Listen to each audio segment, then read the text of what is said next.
warm welcome from the Journalists Emeritus Foundation to the participants of the Media and Journalism Webinars 2025. This is a virtual certificate program that emphasizes experiential and hands-on learning through intensive webinars, trainings, and mentorship.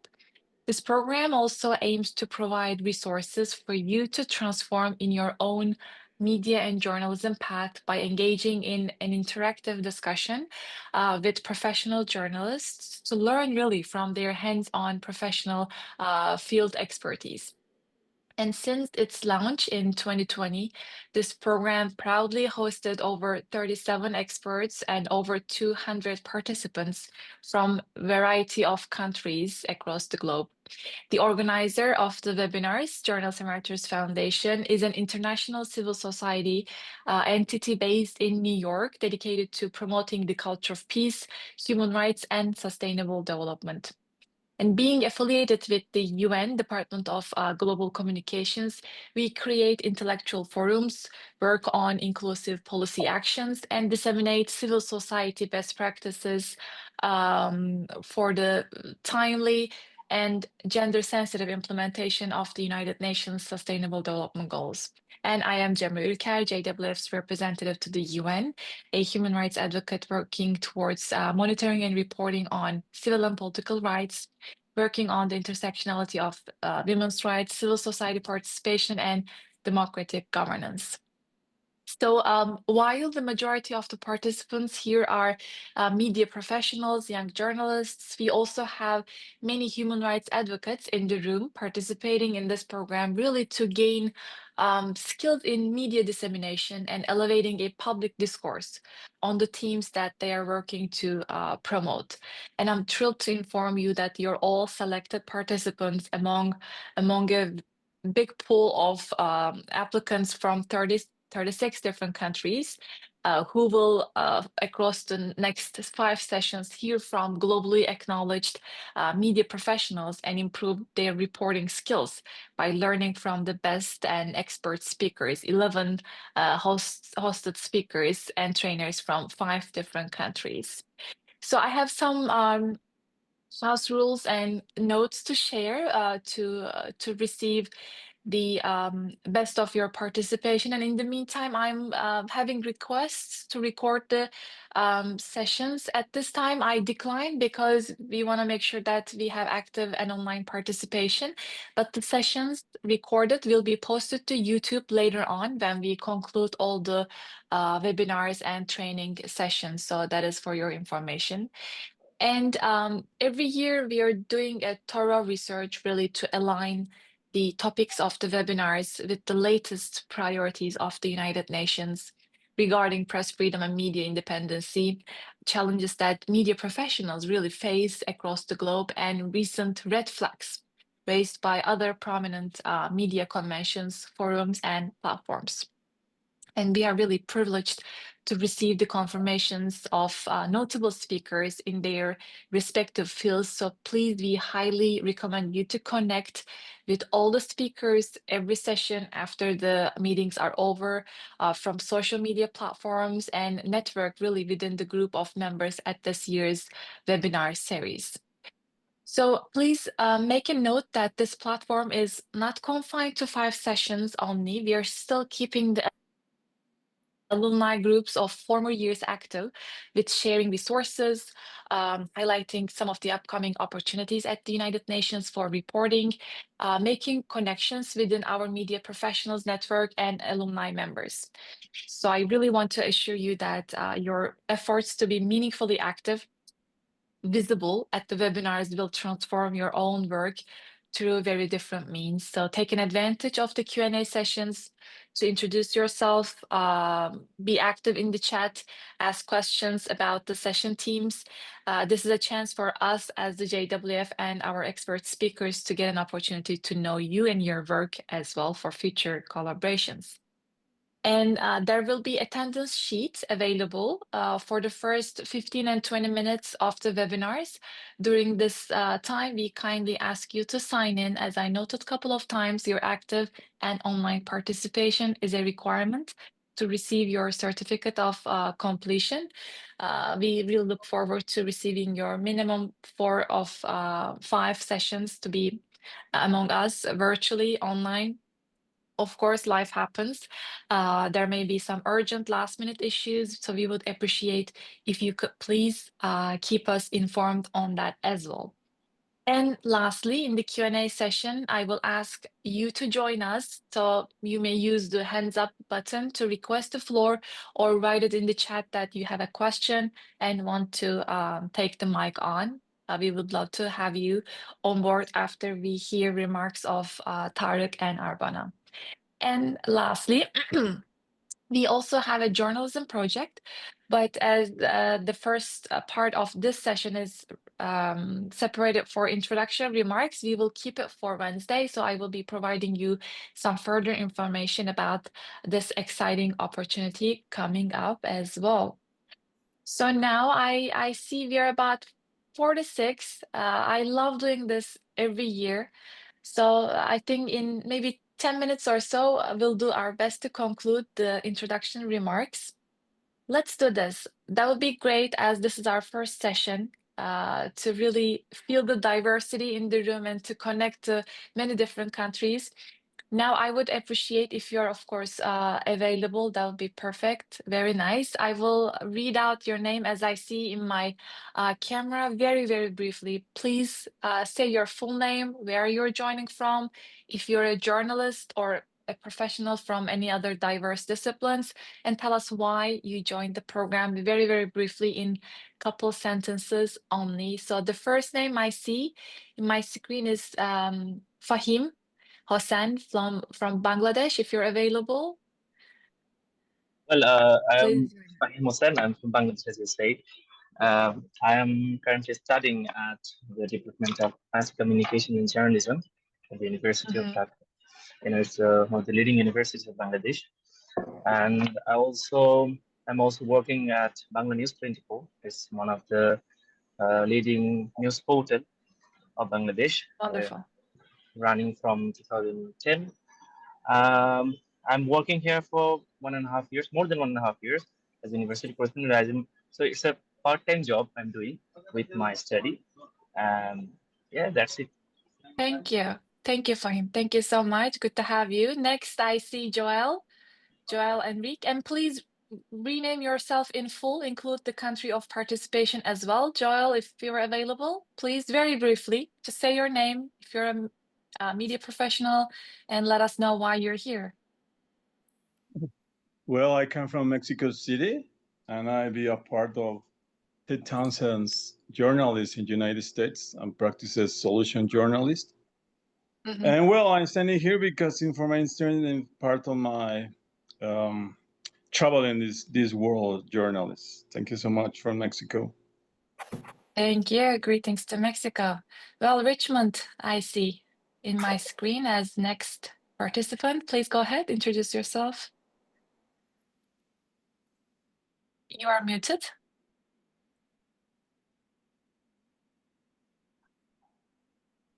Well, okay, I'll come back to you. There may be some issues with your audio connection. Next, I see Geleta Mieso. Welcome on board.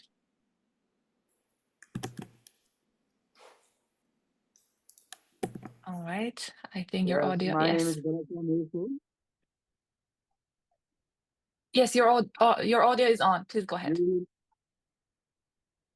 Okay. My name is Geleta Mieso. I from Ethiopia. I'm young. I am 22 years old. And that is for now. Thank you. Welcome on board. Good to have you. Over to Gülnur from Romania. Hello, everyone. I am Gülnur Gürsoy from Romania. I'm studying computer science for economics. I'm in my last year, hopefully graduating very soon. I'm not a journalist, but I'm very deeply interested in how stories shape public understanding and social change. I'm just here to explore and hopefully grow further. And that's all from my side. Thank you very much. Thank you, Gülnur. Nice to have you. Next, I see Hamisha Rijal from Nepal. Can you hear me? Yes. Hi everyone. I am Hamisha Rizal. I'm from Nepal, but currently I'm studying in Germany, doing my master's in global communication at the University of Erfurt. So I did my bachelor's in media communications and regional studies from Moscow, Russia. And so in general, I'm interested in culture, memory, journalism, and basically multimedia and different fields of media and journalism. Well, you're at the right spot. Welcome on board. Thank you. Next, I see Aman Pret from India.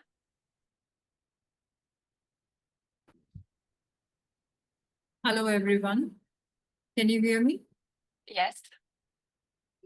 I'm Amanpreet. I'm from India. And earlier I worked as a journalist. Now, for the last 10 years, I have been teaching and training future journalists at a university. And I'm engaged, actively working in numerous research projects. And one of the recent projects which I have taken up is the rise of online journalism in Afghanistan. So I'm actually interested in how journalists are coping up with changing scenarios, censorship, and all those things. I'm looking forward to what the experts have to share. Thank you. Thank you so much. Looking forward to having your contributions as well in the Q&A sessions. Next, I see Dr. Ariel King from Switzerland. Hello. Hi, my name is Ariel King, and I have been in journalism for many, many years. First in university, afterwards doing all kinds of newsletters and online magazines. And then once I started the foundation 23 years ago that works with children and youth, we have 63 publications that are done just by children and youth. I've been a member of the National Press Club for, I believe, 15 years now. I'm a bit old. And I came because there's so much to learn, and there's so many young people like yourselves that have so much to teach me. So I'm ready to learn something new. Thank you so much. The diversity is wonderful. We all have things to learn from one another. So looking forward to receive your inputs as well. Next, I have Firdes from Australia. Hello. Hello. My name is Firdes Shinik. I'm from Australia. I'm studying education in Sydney University, and I'm also involved in the Sydney University newspaper. Wonderful. Good to have you. Betül from Germany. Hello, I'm Betül Kelitz from Germany. I'm editorial assistant in the Ruhrnachrichten Dortmund and a journalism student. I have a degree in German and English studies, and I wanted to join because I feel like the German media is not diverse enough. I always feel like I'm talking A and they want B. It's like always like the same stuff that they want here, and I want to get inspired by all the journalists around the world. Yeah. Perfect. Thank you so much. Now coming back to US, we have Samira. Hi everyone, I'm Samira. I'm a college student from the USA, and I'm studying psychology and sociology. I thought that this was an incredible opportunity to learn more about just media and journalism as a whole and how it intersects with different factors of society, because writing and advocacy is something I'm super passionate about and I'm hoping fun in the future. So thank you. Thank you so much. Nice to have you. Yalev, Yalev Desaleng, if you're available. If not, no problem. All right. Next, I have Mavsafot Ullah from Myanmar. Sorry, I am available. Sorry? Yalo from Ethiopia. Yeah, please. All right, Yalev, no problem. We'll have you next time. Okay. Ullah, please go ahead. I'm Shafta. I'm from Myanmar. I'm currently doing my bachelor in journalism in Turkey. Now I'm with the program in Austria. So I'm looking forward to learn more about from journalists from different countries. Thank you so much. Thank you. Thank you. Nice to have you. Amal from Jordan. Hi, hello everyone. This is Amal Shamon. I'm from Jordan, and I work at the Amman Center for Human Rights Studies as a coordinator of disability unit, and I'm also entering this from media aspect more. And I'm really passionate about human rights advocacy and the role of media in this in shaping public awareness. And I'm so excited to shape in this exactly with journalism and media, especially, and contributing to this meaningful, for sure, discussion with these sessions. And for sure, I'm looking forward to connecting with you all, for sure. Thank you. Thank you so much. Liani from Malaysia. Hi everyone, I'm Liani. I'm from Malaysia. It's nighttime here. So I'm a freelance journalist. I am also a freelance communications associate with a nonprofit in the region here in Southeast Asia. And I became a journalist on the go. So I'm constantly looking for, online classes and ways to connect. So I'm really happy to be here. I'm really particularly interested in ethical storytelling and especially with AI. So yeah, really excited to see the next sessions. Thank you. Thank you. Thank you so much. Well, we have now Farhana from Bangladesh. Hello, I'm Farhana Nila from Bangladesh. Hello, can you hear me? Yes. Thank you.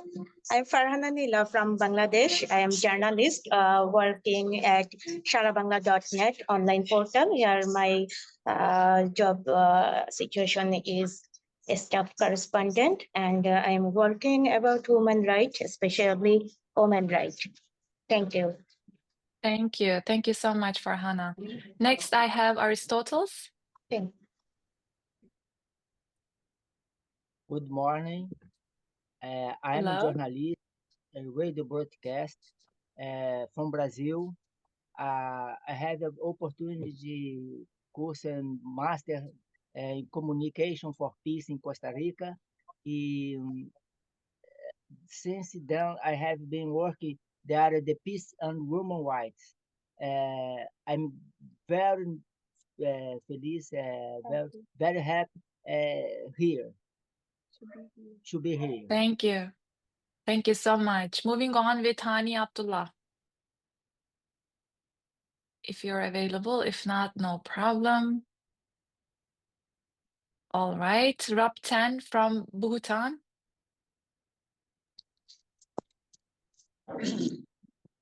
Hello, hi, Hello. good evening. Am I audible to all of you? Yes, please go ahead. Yes, hello, Kuzampo from Bhutan. This is Sangye Rapten, a senior journalist working in a business Bhutan. It's a privately financial weekly newspaper. And I am also serving as a board of director for the Journalist Association of Bhutan. And it is now my 8 years in journalism profession. And in 2020, simultaneously while working as a correspondent, as a bureau reporter, I have also taught media in class 11 and 12. And I have joined this webinar to learn more from all of you, to learn from the journalists across the world, and expecting that the knowledge I get from this webinar to apply in our small media fraternity in Bhutan. And thank you from Bhutan. Wonderful. Thank you so much. Sia from Nepal. Hello, am I audible? Yes. This is Sia Pokhrel from Nepal, and I am currently a medical student here in a medical college in Nepal. So, well, after joining medical college, I thought that medicine is not for me and journalism is for me because I have been through different past things, especially because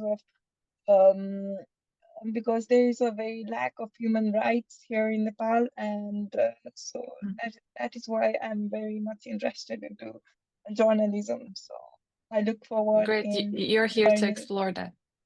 Yeah, I'm here to All right. explore and learn different Perfect. Thank you. things about journalism. Thank you so much. Next, I have Zeynep Salma from US. Hey, my name is Zainab Salma. I'm from US, as you just mentioned, and I'm studying political science, philosophy, and economics. I'm a senior now. Also, I'll be doing internship in the Writers and Journalists Foundation this summer. Exciting for that. I'm looking forward to learn more here.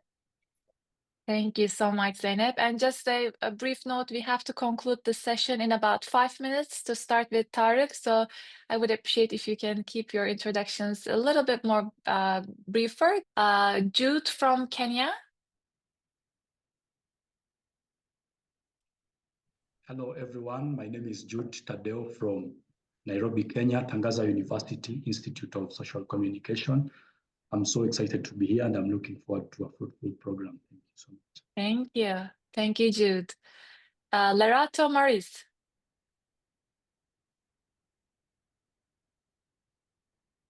All right. Next, I see Abdul Wahid. If you're unable, no problem. Just want to recognize your participation. Hello, everyone. Can you Yes. hear me? Hi, Abdul. Yes. Okay. Well, my name is Abdul and I am from Pakistan. And currently, I'm doing BS International Relations from Namal University. And I also working for social work in Red Crescent in Pakistan and the Citizen Foundation as well. And I'm very happy to be here. Thank you so much. Thank you so much. Well, last I have Al Fikri. If you're available to join us, please open your cameras. I'll give you a word and we'll start soon. Al Fikri, over to you. Hi, can you hear me? Yes. Okay, so hi everyone. I'm Alfie. I'm from Thailand. My major is English communications, where most of the times I learn about academic writing, creative writings, especially public relations. I'm really particularly excited about the media literacy and how to integrate it in the journalism in order to create a more appealing storyline making. So looking forward to it. Thanks. Thank you. Thank you so much. And very lastly, I see Mehmet Kılıç's camera open as well. If he's available, if he wants to say some greetings, over to him. Hello, Jemre. Hi, everyone. Greetings from London. I'm on my way to New York. So I'm so grateful to see a very diverse group of journalists, journalism students. I'm looking forward to meeting you in the next session. So that's it, Jemre. Thank you. Thank you. We'll hear more from you when you're back for session 2. Well, that was a fantastic beginning. We still have colleagues whom we couldn't unfortunately hear from, but we have 4 more sessions ahead of us. I'm pretty sure you will get an opportunity to introduce yourself. So let's tune into session 1. We have 2 notable journalists with us to share their professional best practices of investigative journalism with a really focus on reporting about undemocratic nations. We'll first hear from Tarik Toros based in UK and then tune into the remarks of Arbana Xharra from United States based in US. 2 names that I've been really following keenly, their in-depth analysis on the rise of political conflicts in the US, Balkans, and Europe as their scope of work really covers. Both Tarik and Arbana are journalists who have been subjected to enforced migration, but still carry on their noble duty to inform citizens living back in their homeland, raising awareness about the intersectionality of press freedom with all the other fundamental human rights, and continue to emphasize the requirement of freedom of speech for peaceful, just, strong societies to thrive. And media professionals reporting from countries under political social repression, they face quite wide range of trends of autocratization repercussions. So their work is even more critical. So in the first round, we will first receive their 15 minutes of reflection. Then the platform will be open for an active questions and answers session. So to introduce you formally, Tarik Toros, he's a prominent journalist, a political commentator, and the former editor-in-chief of Bugün TV, based in Turkey, from which he was forcibly removed during a government takeover of media platforms, which really marked a major crackdown on press freedom. Now based in London, Tarik Toros co-founded MoonStar TV, a YouTube platform offering independent journalism for Turkish-speaking audiences, sharing an analysis on political developments, governance, and social issues in Turkey, continuing to provide critical insights into the country's democratic challenges. Tarik, thank you so much for joining us this afternoon. Over to you. Thank you, Cemre, for your kind words. I am Tarik Toros, joining you from London, but I truly amazed. First of all, there are people here from all around the world. What did you manage to do this? It's incredible. And I'm honestly lost for words. Every day, tens of thousands of people watch my videos. But this time, I am truly excited. This feels different. I'll start by briefly sharing my own story. And first of all, good morning, everyone, wherever you live, all around the world. I've prepared a few thoughts for today's session, and I hope this will be a meaningful and productive Zoom session for all of us. I also hope I can express my points clearly. And thank you again for inviting me to speak to such a distinguished group of colleagues and fellow journalists. I've been working as a professional journalist since 1995. In 2016, I moved to the United Kingdom with my family, not as a temporary relocation, but as a conscious decision to build a new life abroad.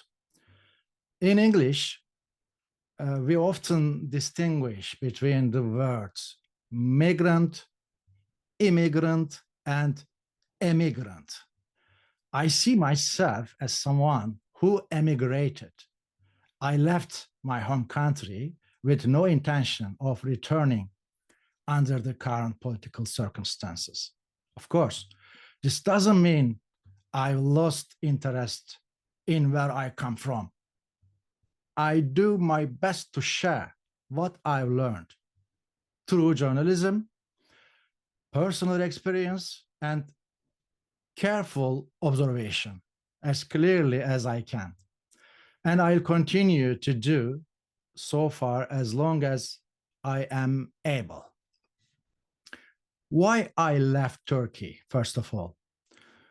There were two main reasons I left Turkey, and even after 9 years, they haven't changed. First, it was no longer possible for me to practice journalism. That was my way of life, and also my way of serving society. I couldn't do that from a prison cell. Second, I have a family. I didn't want their lives to become a nightmare because of my work. My wife and I agreed. Turkey was changing fast. It was no longer the country we knew. And we didn't see any signs of improvement. We decided that it was no longer a safe or healthy place to raise children. I've stayed true to both of those goals, and I continue to work for them every day. Let me now turn to what it means to keep doing journalism while living outside your home country. When I first left Turkey in 2016, I felt like a fish out of water. I had spent 21 years in journalism, all of it in mainstream, professional media. I started in television. I ran the country's most visited news website for 5 years. I worked for major papers, and for the last 7 years, I had been in charge of one of Turkey's top news channels. In those days, I worked with large teams. Salaries were paid on time. We had studios, cameras, microphones, lights, editors, guest coordinators, and I didn't deal with any of that. I was a commentator and a program host, and I ran the channel. But the technical parts were handled by others. After I left Turkey, I had to face every detail on my own and learn everything from scratch. I started small with an iPhone, a clip-on mic, a basic light, and a tripod. I went live on Twitter using Periscope. A few months later, I moved to YouTube. Looking back at those early videos now, I was quite amateur, but I kept learning ever since. Technology has changed everything. Today, we can access information much faster. For experienced journalists, it's easy to filter through the flood of information. It's important, I can say, and create our own bulletins.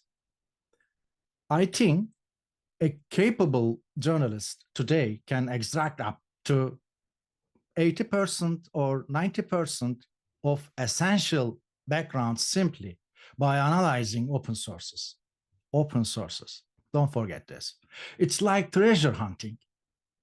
You drill with your experience, and you often strike gold. And because technology has removed distance as a barrier, we're lucky. Honestly, if I had been forced to leave the country in the 1990s, for example, 1980s, I couldn't have continued journalism. Even making an international phone call was too expensive. Today, things are different.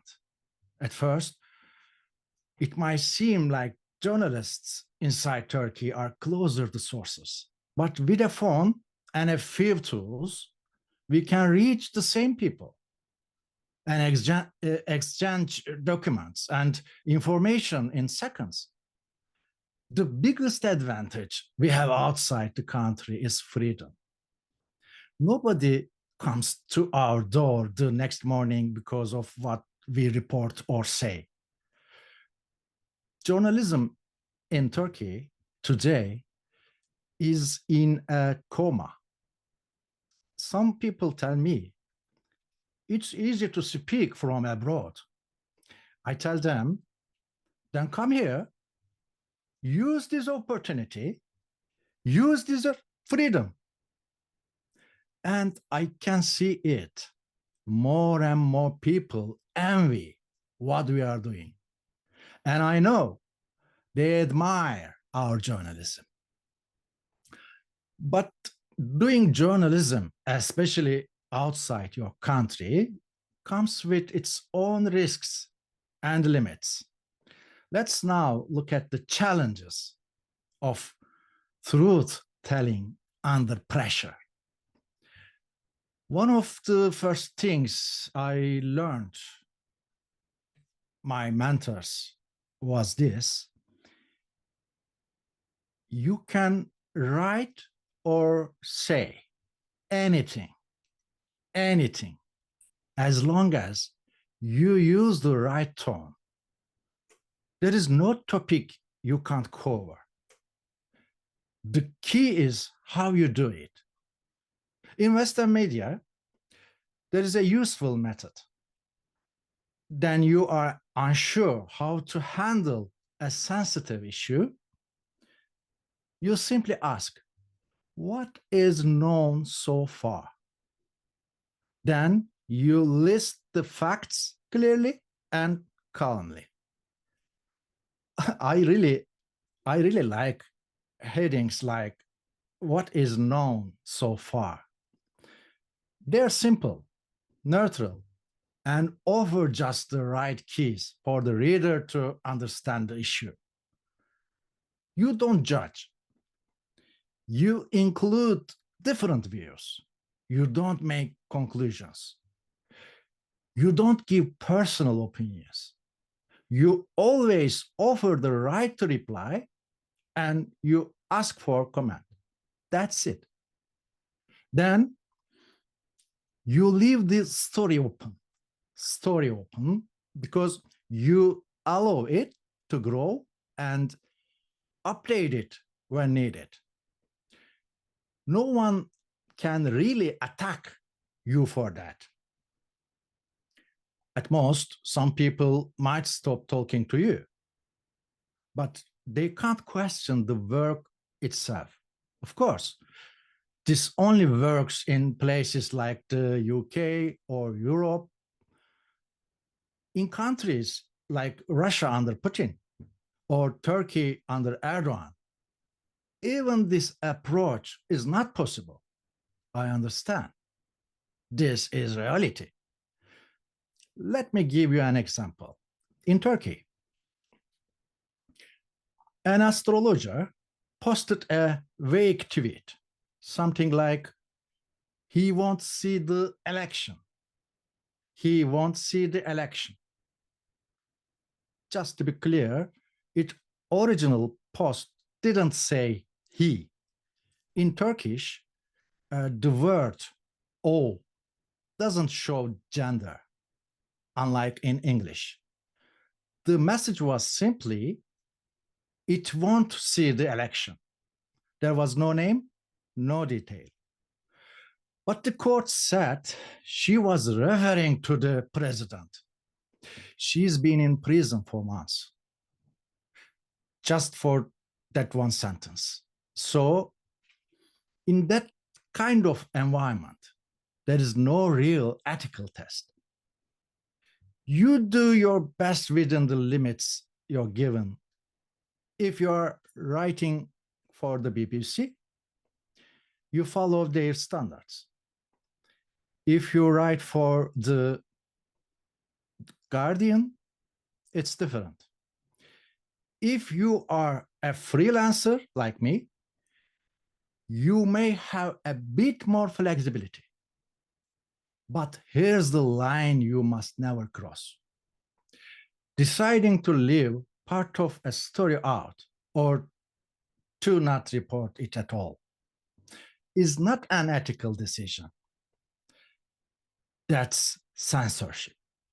And censorship today isn't just political, it's digital too. Sometimes it's the platform, sometimes both work hand in hand, like Musk and Trump. I really admire the oath used in Anglo-Saxon law. You know, I shall give the truth, the whole truth, and nothing but the truth. That's oath. That's our job too, to give the full truth and only the truth. If you report only what suits you and skip the rest, even if what you say is correct, it's incomplete. And if it's incomplete, it's not the truth. You haven't done your job. You haven't done your job. So, how do you keep doing journalism and build trust when you are working far from home? Let's look at that next. This year marks my 10th year doing journalism online through digital platforms. Is that an option? No. These platforms are not something actually I built myself. I rely on them to do my job. You might say, why not create your own website? But even a website depends on services provided by others. Not more importantly, you can't easily reach millions through your own site. Is it possible? No. That only worked for a few lucky people in the past, like 20 years ago, maybe 25 years ago. The Drudge Report, one of the first examples I remember. Each platform has its own rules, its own style, and you adapt to that. You build your audience there. At first, I used Twitter, then I added YouTube. Now, many platforms allow you to share text, audio, video, or even go live. But that is the paradox. The same platforms that empower us can also shut us down. Shadow bans, visibility throttling, sudden account suspensions. And sometimes they cooperate with authoritarian states, blocking content, removing videos, or deleting accounts without explanation, like India, 8,000 accounts deleted. So we adapt, we move, we rebuild. The only way to build a loyal audience is consistency. You keep going. You don't stop. Trust is key. To earn it, you must work hard and avoid mistakes. And when you do make a mistake, you fix it. I work Tarik, long hours. just a reminder to wrap up maybe in a couple minutes. Yeah. Excuse me? Just a reminder to wrap up in a couple minutes, if possible. Okay, a couple minutes. Okay. I work long hours. I read a lot. I watch a lot. I research deeply. Then I take what I learned and pass it on to my audience. Each time they walk away with something different, a new perspective. And sometimes they say, yes, that's exactly what I was thinking. But the truth is, they weren't. That perspective came from me. I helped them see it that way. Of course, none of this comes for free. The economics matter too. I make my full income from journalism. It took time, but after many long days and nights, it's finally paying off. So before I finish, let's talk about something that goes beyond borders, global silence and global responsibility. As I close, I'd like to step back and look at the bigger picture. Today, Turkey presents itself as a democracy, but the gap between image and reality keeps growing. Since 2016, thousands of people, including judges, journalists, and academics, have lost their jobs, their rights, or their freedom. Human rights violations are no longer isolated incidents. They are part of the system. Prison conditions are harsh. Detainees face solitary confinement. Many have been tortured or held without fair trials. And even outside the country, repression continues. Turkish intelligence targets dissidents abroad, exiled journalists like me, like myself, are harassed, threatened, are silenced. And now digital censorship is becoming part of the toolkit. Social media platforms, including X, formerly Twitter, have helped this happen. Just recently, hundreds and hundreds, maybe even thousands of accounts critical of the regime were blocked, including mine. This shows how far the government will go to control the narrative, not just at home, but globally. And yet, people keep speaking up. Turkey needs real reforms, independent courts, a free press, and real protection for opposition voices. International institutions must go beyond statements. They must take meaningful steps. And we, as journalists and citizens, must keep doing the work. As I said earlier, it's not just about saying what's true. It's not saying the whole truth and nothing but the truth. The people of Turkey deserve justice, dignity, and a future built on freedom, not fear. We might not see change tomorrow or even next year, but by telling these stories, by staying with the truth, and by refusing to stay silent, we push things forward. Thank you. Thank you, in fact, Tarik, for this great start for the second session of the program. And I think your initial note on how fast this switching to autocracy really happens, even for some countries over weeks, over days, was really impactful, because our team for today is reporting on undemocratic nations. And you said that you were forced to exile and enforced migration. And even then, we see that human rights defenders, journalists like yourself, the story is not over, because the rate of transnational repression really chases after journalists, media professionals, even reporting from exile. And I think both of you are quite top of the names that we are grateful to have you to really share your experiences. And in the Q&A, maybe I will also post some questions about what forms of transnational repression or digital harassment that you've been subjected to. You briefly touched upon, but I think there is more to go deeper in that question of repression as well overseas. Thank you so much, and we'll come back to you in the Q&A session for sure. Now we will hear from Arbana Xharra. She's an internationally recognized investigative journalist and leading expert on religious radicalization, with a focus on religious extremism in the Balkans and in the European Union. Since 2012, her groundbreaking reports have exposed extremist networks operating in Southeastern Europe.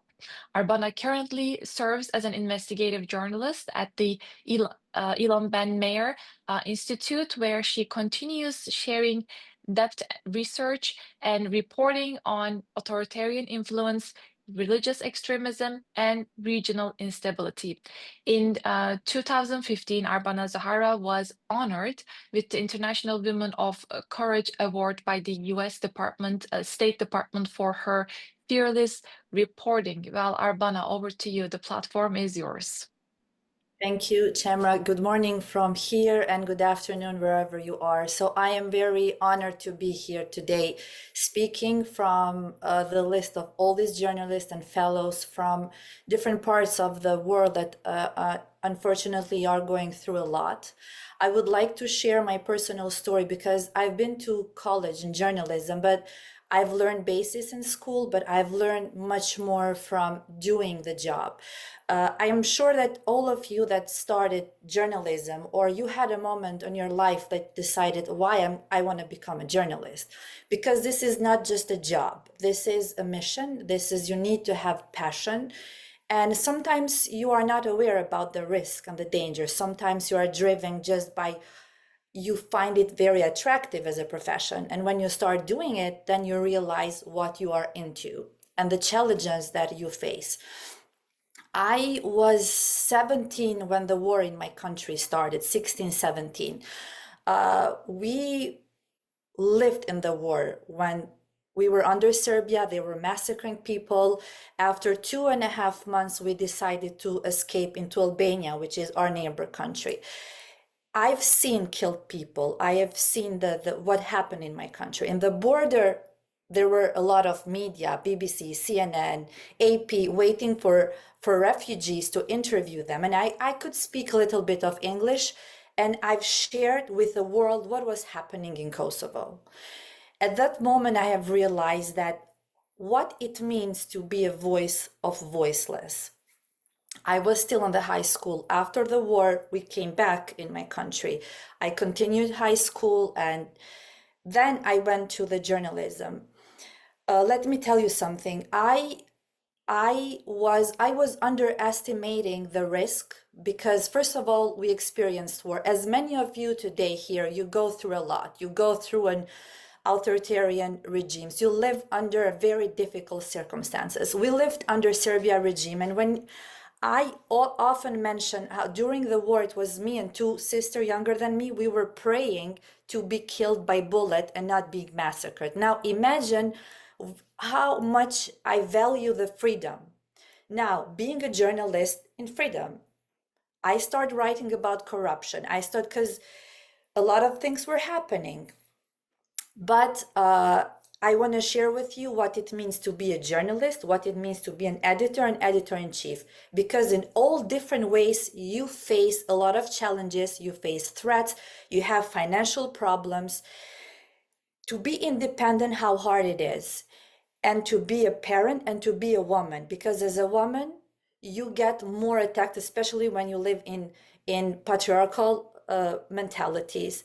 And we all are seeing what is happening in different parts of the world. Today, I live in exile, as Xharra mentioned, because I was brutally attacked in 2017 because of my writings. And I decided to leave Kosovo because of my two young kids. I used to come in the United States as a journalist at least twice a year.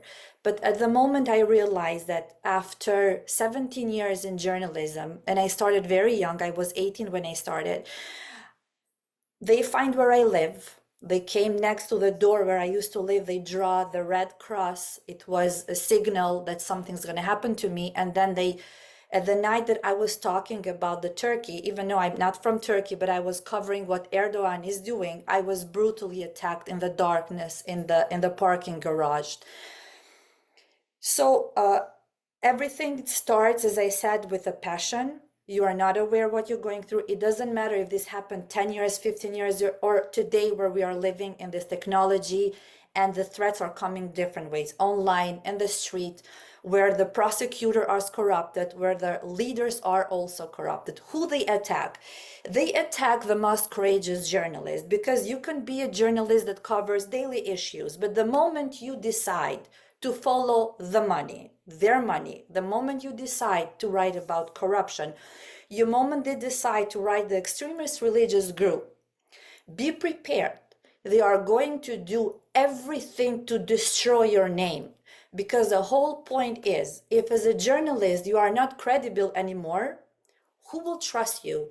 Who will listen to you? Who will read you? I am talking about the countries which not immediately are sent to jail, because I was not sent to jail. In Turkey, you write a tweet and you can be sent to jail. I'm talking about the country where they use a different mechanism to threaten and silence you. This is what happened to me.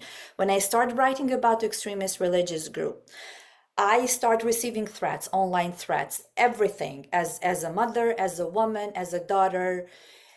And it became a normality. And I was like, you know what? They are trying to scare me, but nothing happened to me. I'm going to continue. And then, as I said, they find out where I live. And then everything happened within a 10-year of writing on extremist religious group.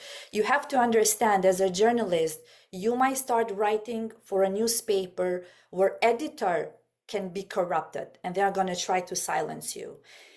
It's going to be very difficult if you have your own media. And just keep in mind, in a country where is corruption, media today is very hard to be independent, because where is money coming from? If you write, you see, these days you don't have printed newspaper anymore, because you cannot survive by the copy of newspaper.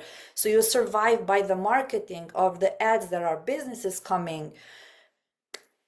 Those people are linked to the government, which means you are going to be at the situation how you're going to survive. You are threatened.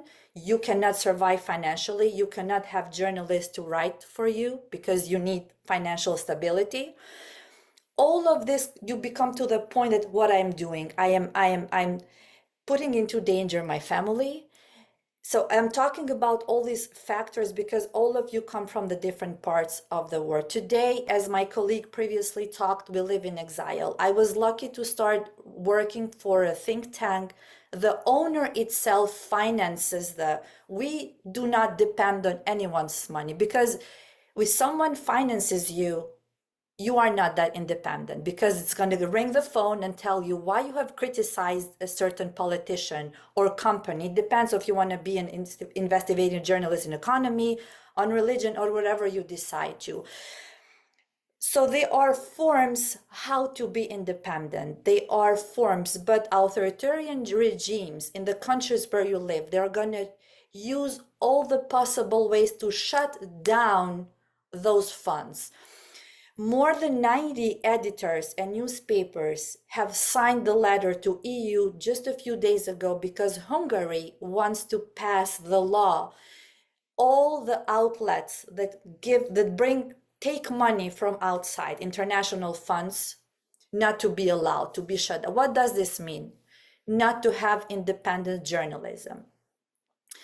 They, as previously my colleague said, if you are going to be sued, I was sued from the company that I was covering about the corruption. They sent me to court in 5 days and they were asking for me $700,000, saying that I lied. What I have done, my investigation piece they were covering based on the sources. I was lucky to have that report based on the documents, because you have to protect your sources. If somebody is giving you information, you can never reveal their name, even if you are going to be sent to court. This means protecting sources. But when you write about the economy or finance, you need proofs. Otherwise, keep in mind that judge may be corrupted, that prosecutor might be corrupted. And when you live in the country, when everything is under the politician hands, everything is under the authoritarian regimes, you still have an open door. Let me tell you from my personal experience. When I was sent to court, Reporters Without Borders, they are an international organization that support you, even if they sent a press release. In my case, they sent a press release and they said, you should keep an eye on this case because it's not just a journalist and this business, it's a state involved. When you have an international support, no matter where you live, it is, as I said, an open door. When you have an embassy, the US embassy, in my case, that was the only door open for me when I would feel safe and feel protected and ask for support. So because both of us that we are speaking today, we live in democracy. But what about you that are pursuing journalism in the country that you do not feel safe? How you're going to receive all these funds? There are possible ways. You have to reach out if you are feeling that you are not protected. You have to reach out to organizations that protect journalists. There are so many that immediately they are going to respond. Immediately they are going to send the press release internationally. When internationally you are recognized that you are under threat, it gives you protection. It gives you a little bit of protection. So keep in mind, local journalists are more dangerous than international journalists that come to report, for example, in Pakistan, India, Afghanistan. Locals are those who are immediately attacked because they know this regime that who is going to protect you. So they are using, right now, they are using all the possible ways to silence you. As I said, through threatening you. In my case, they beaten me up. This way, they send a message to other colleagues of mine, see what is going to happen to you if you do the same investigative journalism. As I said, just try to explore the possible ways also to freelance, work for different media outlets that are independent. Try to seek protection, if not in your country, outside. You might think, oh, who will respond to me in Amnesty International? They will respond to your letter, or Human Rights Watch, or CPJ, or Reporters Without Borders. When I was attacked, immediately I received emails from this organization saying to me, we're gonna finance you, leave the country, take your kids, because you are in danger. I left for a month, but I wanted to go back because I grew up being a journalist and I didn't want to leave my country. I went back and I find out that the prosecutor that had my case, he was the prosecutor that was dealing with traffic tickets. And I realized that no, they chose this person because they don't want to reveal who did attack me. So I'm going to leave the floor for you to ask me questions because there are so many things I could share from my 20 years of experience in journalism. And feel free to ask me whatever you want. I was journalist, I was editor, and I was editor-in-chief. And I know how it means, as I said, to face threats, to face not protection, and also the owner of the media to say to me, you cannot publish this article or you're not going to have money to pay salaries of the journalists. And what you're going to do at that moment? You are independent journalist. So yeah, I'm just whatever you consider that might be helpful. I'm going to also put my email here if in the future you need something, and I'm going to make sure to help you and find the way to give you instruction, because being journalist is not easy no matter where you are. Thank you. Thank you so much, Arbana, and your remarks very much resonated with the theme of today as well. In every workshop or panel that I also engaged in, I highly underscore that underestimation of risks that human rights defenders, likewise journalists, face is where the threat really grows. Even if it's an online harassment, even if it's a digital attack, we never must minimize the influence of these harassments, because in our age, as it was highlighted by the World Economic Forum as well, at the United Nations too, digital attacks are among the red flags that really impacts peaceful society, sustainable development as well. So we have to be extra cautious. And I really liked your emphasis on how it is like working like a two-edged sword, to receive finances, because we always ask individuals when it comes to an end of a panel, they ask, how do we support human rights defenders and journalists? We want to make sure that there are public funds raising platforms, neutral platforms where individuals can support you. But on the other side of the picture, what if these funds may signal a problem, as governments, undemocratic governments are looking towards to catch on even the slightest misconception or any possibility of raising flags. So that really creates an imbalanced situation whether or when or where to receive funds. And I also agree on your emphasis on the fact that international pressure is really among the most impactful ways to fight back against transnational repression too. Well, I had my some of my questions ready, but I see that there are many popping up already. We have the next 20 minutes or so for the participants to join in our panel, to share their reflections with you, to ask questions. And the first one I saw was from Yavel, if I'm not mistaken. Yavel, if you're available, please unmute yourself or I will ask your question. But we would love to have you on board. Last call for Yavel. Yes, I'm available. Please go ahead. As I told you in my question, now we live in a digital environment, or now we live in a digital media ecosystems. So there is, because of the coming of technological advancement, there is a public cynicism is highly visible. So as a professional journalists, how can we struggle, or how can we decrease public cynicism in this digital media ecosystems? This is my question. Arbana, as you're unmuted, would you like to start? And we'll tune into Tarik. If you can just, because I really didn't understand the whole question. Shall I tell you again? Yes, please. Yes, please go ahead. Okay.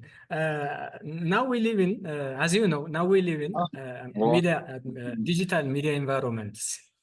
Yes. So because of the coming of technological advancements, there is a public cynicism, public cynicism, which means the absence of trust by our audiences. Yes. So how we struggle or how we decrease such kinds of professional journalists problems, which means public cynicism. I Well, in a understand. digitalized world of media and journalism, I would say it's very hard to establish trustful resources as a local people, to share political reflections. And I really agree on this very well structured question. How do we rebuild trust in either mainstream media organizations or freelance platforms like the ones you're leading? Okay, do you want me to respond, Xharra? Please do so. Yes. So as I said, in 2007, when I came for the first time in the United States as a journalist, they were telling us the online media is coming. You have to think about having online platforms. As I said, I used to work for the print newspaper at the time. For me, it was important to work for the media that has credibility. You could be a very good journalist, but if you work for a media that doesn't have credibility, they will not take, I'm talking about the time, seriously what you are saying. It took me 10 years, for the first 10 years to build my name. Why it took me 10 years? I had to build trust, not just for the readers, but also for the sources, because I wanted to become investigative journalist. I didn't want to become journalist that only covers daily events. So for a person to trust you, first of all, you have to build trust to that source. When you have sources that are giving you information, that you do a journalism that not everyone is doing, for example, where you live. It takes time.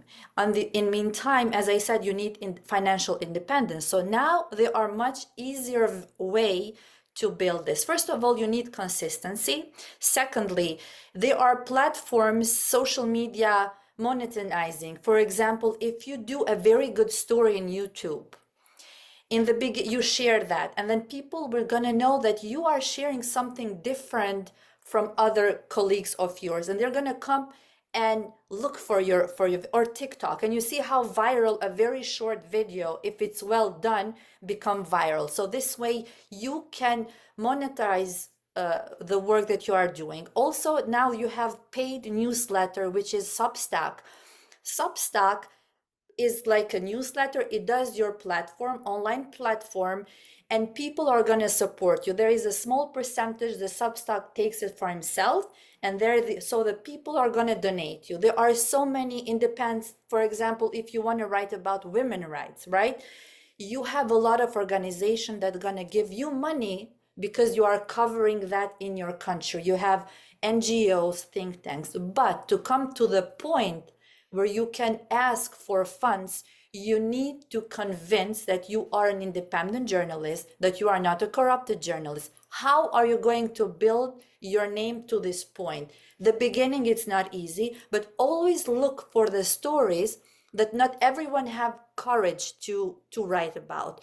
Go deep, get more information, get more but always protect sources. If once you reveal a source, then you're going to lose your credibility. And what authoritarian regimes are doing, even to the journalists, prove that they are independent for 10, 20 years.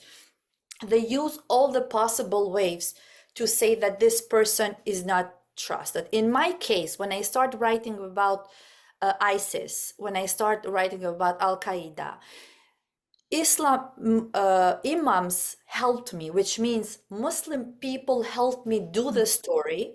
And what they did to me, this Islamophobe. In not a single article of mine, I never said a single word against Islam. If you read my articles in English, you're going to find imam who is giving me information. He was talking about our religion is in danger from these extremist groups, and it's a common interest to find this. But what I'm trying to say is, be prepared to be attacked, be prepared. But there are ways, right? In this globalization, there are ways to get sponsorship, for example, for podcasts. If you open a podcast, online, you get grants for the stories that you're covering. And just keep in mind also that large media outlets, they want local journalists who have all this connection, because for them it's difficult. They don't speak their language. They need people in the country that are courageous, that have sources. So as I said, in this digitalization time and international grants, you just work on building trust, and then you're gonna get support. Thank you. Thank you so much, Arbana. And over to Tarik. I'm pretty sure he will have some practical insights on how to build audiences online.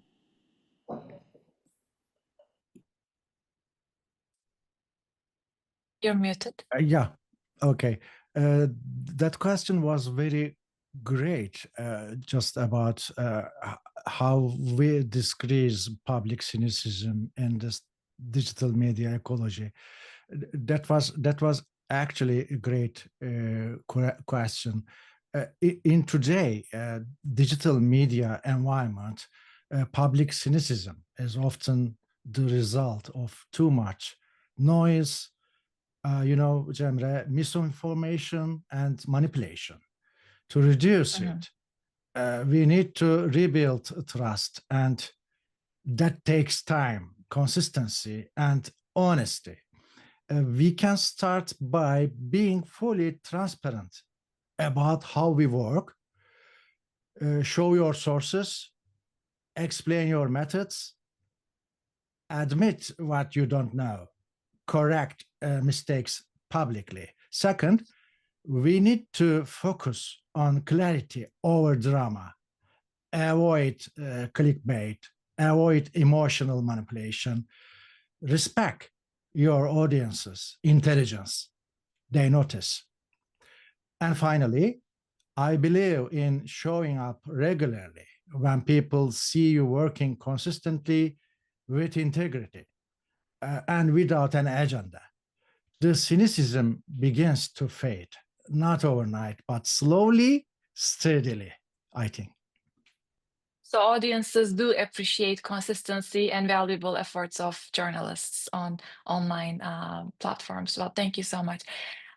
We will move forward with Ahmet, and coming up with Samaira, Liani, Varisa, and Yusra, just for your information to get your notes ready.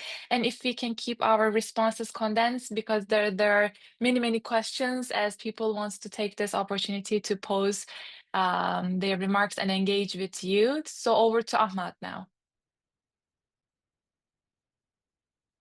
Okay, so hello everyone. First of all, thank you so much for the opportunity. Firstly, I would like to comment that still now very thoughtful and thought-provoking presentations by both of the speakers.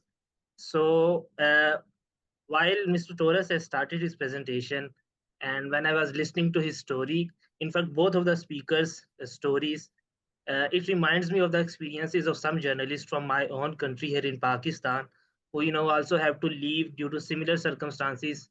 Both of the speakers have outlined in their talks. So I would like to ask how one can effectively convey the truth when one's own safety is at stake, and what challenges can arise in maintaining journalistic integrity in such an environment. Also, I would like to know both of the speakers' perspective that in today's world, how artificial intelligence, specifically AI, is transforming journalism, and what are the new challenges that journalists may face related to AI and censorship. Lastly, what's the most valuable thought you both would like to give us or impart to us being young journalists, which were given to you by your mentors? Thank you. Well, thank you, Ahmet. You asked some series of questions. Let's break it down. I will forward the risk management of threats to Arbana, and we would love to hear about the implications of AI on social media reporting and other shadow bannings. How do we combat them, to Tarik?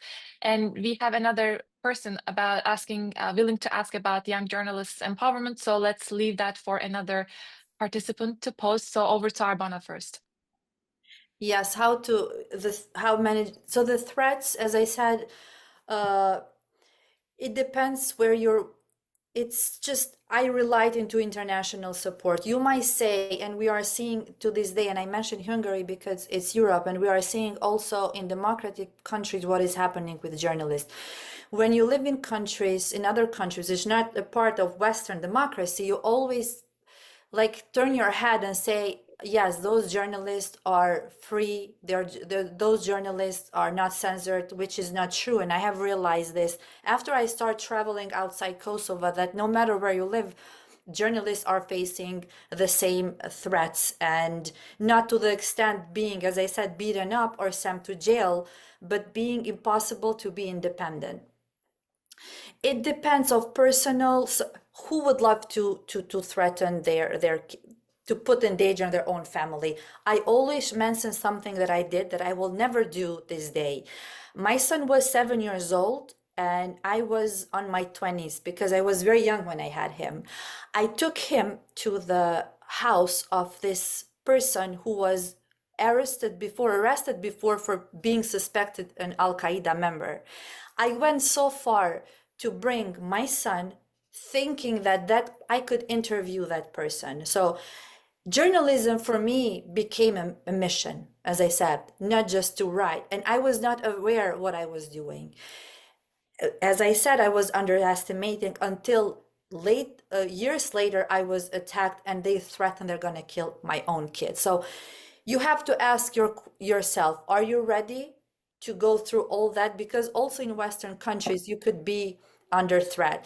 Also, we see what is happening in Turkey. The Swedish journalist, just because he had covered protest against Erdogan, as soon as he went to Turkey, he was arrested. Since 2013, I don't take even a connecting flight through Turkey because I'm going to be arrested in Turkey. Why? I'm not from Turkey. I used to write about Erdogan, what he was doing in my country. So it is, you never know. It is hard. You never know where you are going to be at this day, what is happening across the globe. Also in Western countries, you can be arrested, be put into jail, and no one really be able to release you. Well, we definitely need alive journalists, mentally stable, healthy, to continue their courageous work. So please prioritize your own health and do a good calculation of risk management. So over to Tarik for the implications of AI and how to combat maybe shadow reporting, to frame the question again. Yeah, the first thing is his question made me think was this, how can we stay safe while doing journalism in high-risk countries? Staying safe starts with being careful and aware of your environment. You don't need to be a hero. You need to last. And never rush to actually publish something if it puts you or your source at risk. Use secure tools like encrypted messaging apps and VPNs. Don't work actually alone if you can help it. Build a small trusted circle. Always check, is this worth the risk right now? Yeah, always check. And second thing is, how is AI changing the way we work as journalists? AI is changing journalism very quickly in both good and bad ways. The good side is it helps us find and check facts faster. It can analyze large amounts of data, things that used to take weeks. It saves time on routine tasks like transcription. The bad side is, it's important, AI is now creating fake texts, fake voices, fake videos. Disinformation spreads faster and looks more real. So we must use AI carefully and responsibly, actually. AI is a tool, not a journalist. The human judgment still matters most. always, I think. Thank you. Thank you for these to-the-point reflections. Well, over to Samaira right now. Please let us know where you're based as well. Are you available to ask the question? Hi, Samaira, yes. please go So, ahead. I'm from the US, and I know, first of all, thank you guys for incredible presentations. I know we kind of went over a little bit, and other people's questions also mentioned it, but is there any very specific ethical boundaries you would recommend as journalists or just writers in the general that you would recommend to maintain when covering certain topics, especially in undemocratic areas? Because as you have mentioned, it can lead to a lot of negative consequences, especially not only for the citizens in those areas, but journalists in general, with your own safety being Thank you. threatened. So I think this is a very important question. So in a nutshell, what is ethical, what is not ethical in an investigative journalism? Any of you, please go. Yes. As I said, in what we are seeing, and the miss that raised the question, she's also in the United States, and we can see also how independent media are trying to be portrayed like an enemies of the people. And so the moment you lose trust in media, it's very hard to defend democracies. So the whole point is, what are the narratives we're going to use to counter this propaganda against independent media? I will always, and I face this back home, even when I wrote about corruption or religious extremism, I needed to not be seen that I am supporting a certain group, not opposition, not a specific activist group. They might have an agenda. So you are always going to be, people going to approach to you as a journalist. If you are writing against the corrupted government, the opposition party will bring you informations, right? But you always have to find the way to get as many as you can sources for your article stories and not align with specific group. So we are here to tell the truth, not to support anyone, only the right thing. And this is the only way you are going to build trust in an environment that everyone is trying to lose our credibility in the society.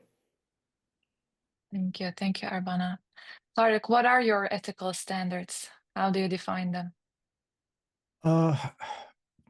Actually, excellent question. That is, and I think about this, and one that cuts right to the heart of our work in difficult environments. Here's a measured, thoughtful, and sophisticated answer based on the tone. Answer is, in undemocratic settings, ethical boundaries are not just guidelines, they're lifelines. The first rule I follow is this, actually. The truth must be told, but not at any cost to others. Journalism should never put someone in danger simply to make a point. If revealing a detail might lead to imprisonment, harm, or harassment for a source or a citizen, that detail can wait. The story must serve the public good, not feed personal ego or urgency, I think. Thank you. Thank you. Thank you so much. Well, moving on with Varisa, if you're available, please join us to ask your question. This was sort of covered, but I want to make sure that the platform is over to you as well, Varisa. Hello, everyone. Right. Well, hi. I'm Varisha Mufti from Pakistan, and I am a media and communication student. So my question is from basically both of the speakers, that what will you suggest the young and upcoming journalists in a country like my country in Pakistan? There have been many issues with the journalists. They have been abducted and been threatened. So what will you suggest to the young journalists what they could keep in mind while doing their work and coming in the field? How do young journalists thrive in this digitalized world of harassments, undemocratic nations taking over the stage, different forms of repressions? Any specific strategies for young journalists, emerging ones? Yeah, it's very difficult to say, you know what, you just go there on the field and investigate and risk yourself. As I said, we are talking right now from the countries that we are safe, and both of us have experienced working in the countries where it's not easy and something horrible could happen to you. So it's very difficult to, yes, I can give you professional suggestion, but as I said, going back to when I was 18 years old, and it doesn't matter if it was 20 years ago or right now, what you are going through in Pakistan and other parts of the country, the first most important thing is your safety. How it depends what are you going to write about. But as I said, please, this is what I have done. Try to make connection with international organizations in your support. Get mentors international. You have professors, you have journalists who were willing to support you, give you suggestions. So keep an international door open for yourself, just in case you need support, because it's not easy. So whatever I say to you right now, I am talking from a very safe environment. So what I would suggest, reach out to international organizations in support of journalists. Keep contacts with them, let them know what your story is, what the high risk that you are putting yourself, and they are going to give you, and then you have also their presence in your country. Thank you, Arbana. And just to note, we will have a training session on this, how to combat transnational repression, coming up. I think it was session 3. So the platform will also provide you some more resources, Tarik. Yeah, about the young journalists. Yes. My advice, yeah. They're working in places where threats and pressure are common. My first advice is this: you are not alone. Even if you will feel, for example, isolated, even if the system tries to make you invisible, there are others like you, and we are watching, listening, and standing with you. Second, don't rush. You don't need to prove anything in one big story. Start small, be careful, learn how power operates in your country. Sometimes the most dangerous mistake is simply underestimating the people you're reporting on. Third, protect yourself before you protect the story. Use secure tools, back up your files, never make promises you can't keep to your sources, I think. Thank you. Thank you so much.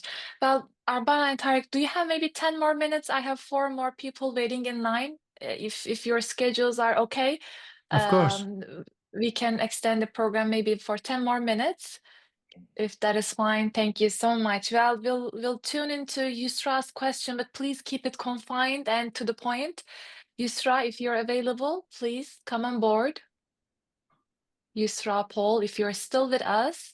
Hello, am I audible? Yes. Yes, you are. Please go ahead.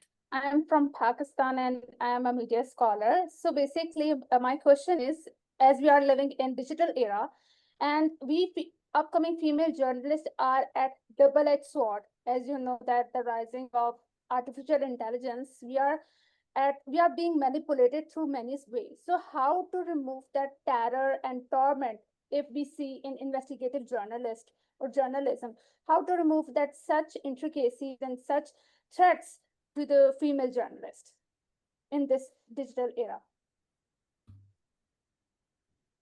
Arbana, please let's hear this from you, and I'll move on with Firdes, Rapten, and Hamisa lastly. This is the biggest challenge that we have. Me personally, there was a time a few years ago that even though with the AI this much advanced, they were generating fake news against me. So they generated that hundreds of thousands of people would believe on that news. Whatever I would say, if I would go and say this is a lie, it's so hard then to convince those many people that that's a lie. So that's why it's very problematic. In the meantime, let me say you something, because as my colleague said, that you have support, and you're gonna get also in this digitalization time, you get the more visibility as a journalist if something, or your story is very good, or you're being threatened. People internationally, within a day, within an hour, you could get a massive support that could help you. I'm going to mention one of my colleagues. I met her. She's from Uganda, an activist and journalist. I met her last year in the United States. And she said to us that she's an investigative journalist. She writes about corruption. And she told us a detail. She said, I go with my kids every day to school to make sure they know the way to their school, because I might be in danger, something might happen to me. 2 or 3 days ago, Tanzania disappeared, tortured her. She's from Uganda, an activist, and then she was abandoned at the border. She got the massive international support. We were updated with her health situation, if she was reunited with her 2 kids and her husband and her family. So as I said, you had, as my colleague also said, you had the bad side and the good side of the digitalization. It is hard to counter the propaganda against investigative journalists. It's hard to distinguish what is independent story and what is not AI. Is going to be our challenge, and we have to find the way. We are all learning how to live as an independent journalist in this time. Thank you, Arbana. Well, Tarik, I want to switch this question a little bit and have your brief reflection. Do you think there is enough awareness about the gender-related challenges of journalism? You know, do our male colleagues really know about some of the distinct challenges that women journalists are facing? Is there any content and enough audience, media literacy out there about the gender-related barriers of journalism or advocacy? Yeah. You're asking to me? Yes, just wanted to switch this question a little bit to have your reflections. Thank you. You're absolutely right. I think I'm thinking about this always. And for many women, journalism isn't just risky, it's terrifying. The threats are personal, violent, and deeply unfair. And yet, so many brave women still do this work, not because it's safe, but because truth matters more. Can you ask me, and you can ask me, sorry, and how do we carry on? I don't know, actually. We don't know. Know that fear is not weakness, and fear keeps you alert, careful, and alive, and builds support, I think. And no one should do this work alone. Find mentors, allies, collectives, and online or offline. Even a small circle can protect you more than you think, I think. Thank you. Yibel, your emphasis on the notion that fear is not a weakness was, I think, one of the important takeaways of today's discussion. Well, Firdevs, I'll have you on board for next to go, but please keep your question very condensed and pick one only. Yeah, so hello. Firstly, thank you for your presentations. So I wanted to talk about, so I actually had 2, but we can stick to one. But the first one, just as a content, I was trying to say that when you have seek asylum in other countries, especially with the increased dictatorship and world leaders and corruption, do you still feel safe? But that's just the context. But for the second question, what I really wanted to ask was, in Australia, most of the media channels are all owned by one corporate entity, which is News Corp, and most of the time the ideologies in these the ideologies of these companies are often very biased, and very catered to one audience. So for Australia, it would be very white Australian, intrinsically racist pieces. So I face a lot of rejection in that case. So how do you think I should navigate through these kind of barriers from not having diverse media channels and simply having to go through the same issues again and again? So, no, you are never 100% safe, even in exile. I was suggested not to share where I live with my kids because you never know what might happen. And as we are seeing also on Western countries, all xenophobia and the right wing is raising extremely also in Europe. So as I've mentioned that a Swedish journalist being, and also Turkish journalists that already received asylum years ago, as soon as they traveled to other countries, not in their back home country, they've been arrested because the leader of their country is in contact with other countries. So as soon as this person comes to arrested and bring it back to our country. So that is very scary because where are you going to be safe? So if you take a flight, you never know if you're going to be able to come back as investigative journalist. When it comes to the media where you are living right now, the good thing is in the globalization, you can always find and write for some other media, not necessary that are based in Australia. You can build your own platform that you can get support and you can get your own viewers or readers. It is very hard.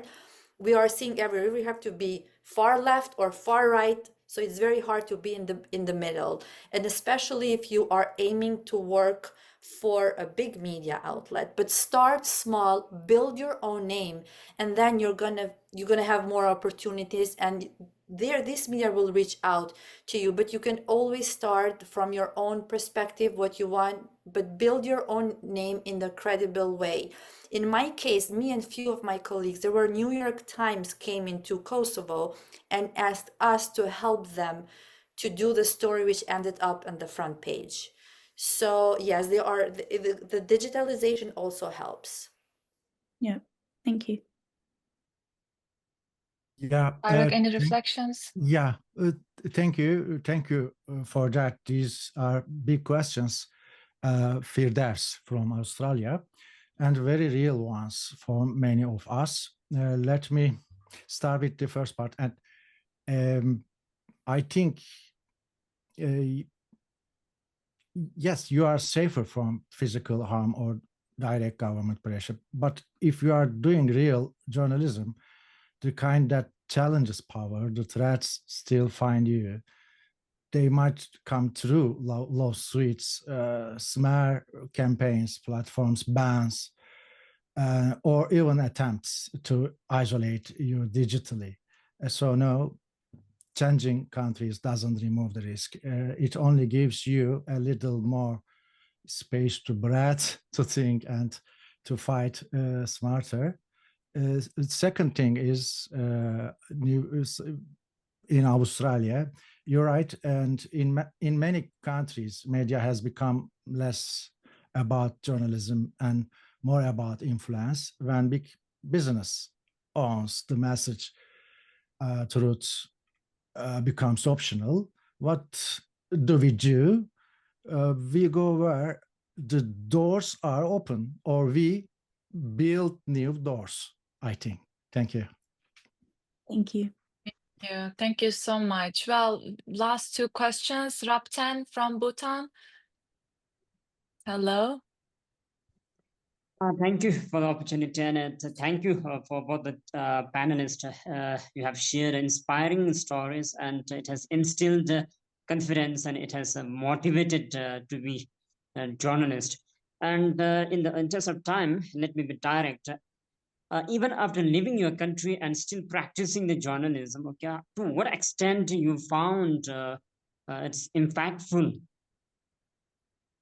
Did you get me? Can you repeat your question? Just one. Did you hear Xharra? Because I'm having problems with the network here, so the voice sometimes I'm losing. No, his voice is not that clear. Please, in short, repeat your question. Even after leaving your country, you still continued practicing journalism. Okay, when you practice, to what extent you found your profession is impactful? To what extent it helped bring changes? Okay. Well, that's a relevant question. Journalism from exile. How vocal do you think you still are?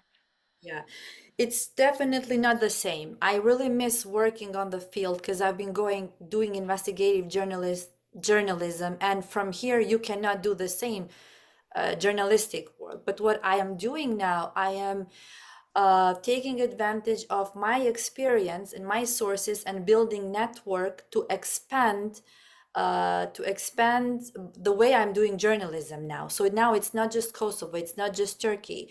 So I am connecting all the bridges. Soon I'm going to start the podcast to share the story of women coming from all across the world, sharing their stories. They live under regime from Iran, from Pakistan, from Afghanistan, from everywhere. So you pick I'm talking about myself. I'm picking the different way to raise awareness on this subject that I've been actually working on field. It's not the same, but you always can find a different angle to contribute in journalism. Yeah. Can you please, what's his question? I couldn't understand. Do you Sorry. think you are still an impactful journalist about Turkey reporting from exile? How is it different that you're now speaking on Turkish governance, undemocratic actions from UK? Is it still the same, the area of influence? Yes, it's just actually, I am an independent journalist working from abroad, not exiled. And this is how I choose to describe myself. But yeah, and working abroad gives you space to speak, to write, to think clearly. You're not constantly looking over your shoulder. You can do your job without fear of someone knocking at your door the next morning. Well, I absolutely agree with you that working in more free conditions would give you more flexibility to maybe even reach out to more diverse audiences. Thank you. Very last question. Hamisa, I wanted to give you the floor because you've been waiting for so long. Please go ahead, keep it short, and we'll wrap up the session. Yeah, I will try to make it very short. I think the question is a bit technical because, as you have mentioned, you both have managed journalists under you as editor-in-chief and also as editors. So when it comes to undemocratic countries, for example, there is a lot of self-censorship that goes on with journalists, and they try to cover different beats other than, for example, justice or politics. So how have you handled when it comes to self-censorship that journalists face? So back home, it was very difficult. First of all, as a journalist, I was lucky to work for a very big and independent media, but there were some times that you could tell that there is some certain things. So when I chose from corruption to write about extremist religious group, it was not the pressure of finances, but the pressure of finances because those media the owner were also getting pressured.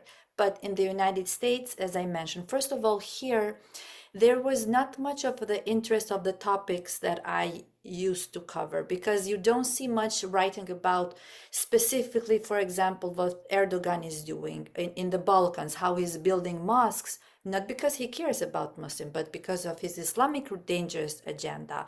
So there are topics that you cannot find it here. So, but I was lucky to start working for the think tank that the owner finances himself, so we are not dependent on someone else's money, and he is an expert on Middle East, and I brought my perspective of the Balkans.